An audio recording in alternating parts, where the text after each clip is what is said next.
during COVID, we had vaccines that were developed by Pfizer and Moderna.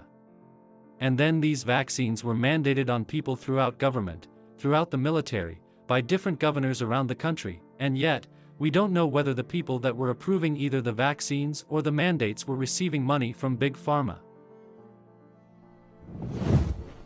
We cannot put our heads in the sand and ignore abortion and the Dobbs decision. Many of our candidates chose to ignore this issue and not talk about it. I'm a suburban mom. I might have some opinions on this issue. We don't win if we only talk to each other. We have to go out and engage independent and swing voters and sell them on our vision for this country. Really awesome job by reporters getting to what's important. Calling someone illegal is the real issue, for sure.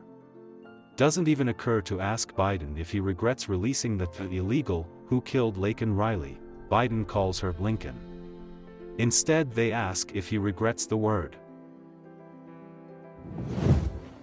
I miss people that were slaughtered like animals at the Nova Festival. Rape is not resistance. Slaughtering innocents at a music festival that brings together people from all walks of life is not resistance.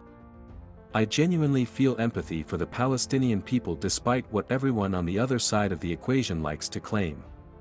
There is not a single Jew on this planet that does not celebrate life. We celebrate life. Hamas celebrates death and they need to be eradicated, not the Palestinians, Hamas. We need to save Gaza from Hamas. There is no evidence of aliens or extraterrestrial intelligence. All investigative efforts, at all levels of classification, concluded that most sightings were ordinary objects and phenomena and the result of misidentification. ARO found no empirical evidence for claims that the USG and private companies have been reverse engineering extraterrestrial technology.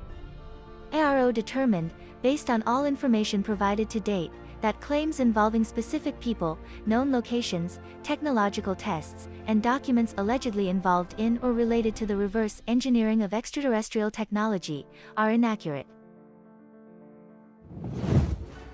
Most Americans do not know that the U.S. Census currently counts, for purposes of voting power, all people in a district, regardless of citizenship.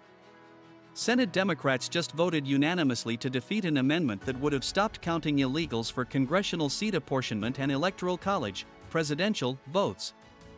Since illegals are mostly in Democrat states, both the House and the presidential vote are shifted 5% to the left, which is enough to change the entire balance of power.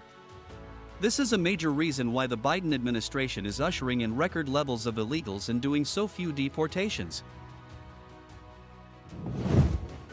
The times of peace are over. The post-war era is over. We are living through new times, the pre-war era. The fight against totalitarian trends, corruption, and lies is taking place on many fronts. The most dramatic illustration of this is, of course, what is happening in the war in Ukraine. We are facing a simple choice: either we fight to protect our borders, territory, and values, and defend our citizens and future generations, or the alternative that is defeat. Brussels will keep providing aid for Ukraine for as long as it takes. Europe needs to turbocharge our defense industrial capacity in the next 5 years. This push would help us fill the urgent need to rebuild, replenish, and modernize member states' armed forces. In doing so, Europe should strive to develop and manufacture the next generation of battle-winning operational capabilities.